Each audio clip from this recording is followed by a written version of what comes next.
ગઈકાલે જે પટેલ સમાજની એક રેલી ઉપર, પાટીદાર સમાજની રેલી ઉપર જે પોલીસે અમાનુષી ત્રાસ ગુજાર્યો, એના વિરોધમાં એમની લાગણી મુખ્યમંત્રી સુધી પહોંચે અને જે કોઈ જવાબદાર કર્મચારી પોલીસ હોય એમની સામે તાત્કાલિક પગલાં લેવાય એ માટે પટેલ સમાજ દ્વારા એક મિટિંગનું આયોજન કરી અને મામલતદારશ્રીને આવેદનપત્ર આપવા માટે લોકો એકત્રિત થયેલા. એ વખતે સરકારના પ્રતિનિધિ તરીકે મેં પણ અહીંયા હાજરી આપી અને શાંતિથી આવેદનપત્ર સુપ્રત કરીએ.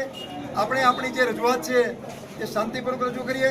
કોઈ જાતનું પણ તોફાન ન થાય, શાંતિ જળવાય. ખંભાત તાલુકાની અંદર સમગ્ર ગુજરાત રાજ્યની અંદર ભાઈચારાનું વાતાવરણ રહે અને કોઈ પણ જાહેર મિલકતને આપણે નુકસાન ન કરીએ એટલી વિનંતી કરવા માટે હું આવ્યો હતો.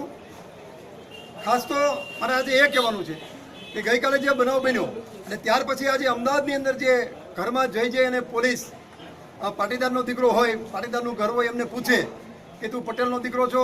હા પડે એટલે એમ કે તારે અનામત જોતી તારી બેનને મારી પાસે મોકલ. આટલી કક્ષાએ, નીચ કક્ષાએ પોલીસ જાય છે અને સરકારના ભારતીય જનતા પાર્ટીના મુખ્યમંત્રી આનંદીબેન પટેલ અને ગૃહ રાજ્યમંત્રી રજનીભાઈ એમ જ પ્રદેશના હોદ્દેદારો પણ જ્યારે પટેલ સમાજના હોય એ બેઠા હોય અને હજી શાંતિથી બેઠા છે, એનું મને ખરેખર એક પાટીદારના દીકરાને ખૂબ મોટું દુઃખ થાય છે. ખરેખર તો પાટીદારના ધારાસભ્યો, સંસદ સભ્યો એમણે પણ હવે ખુલ્લું મેદાનમાં આવવાની જરૂર છે. ખરેખર આપણી બેન દીકરીઓને આ કક્ષાએ વિચાર આવી રીતે બોલતા હોય, આવી રીતે રજૂઆત કરતા હોય અને આપણે શાંતિથી આ સહન કરીએ, એની કરતાં તો સત્તા છોડવી પડે તો ભલે છોડવી પડે અને મરી જવું પડે, બલિદાન દેવું પડે તો દેવું પડે. એક પાટીદારના દીકરા તરીકે એટલી હિંમત હોવી જોઈએ અને તો જ આપને પાટીદારમાં રહેવાનો આપણો હક છે.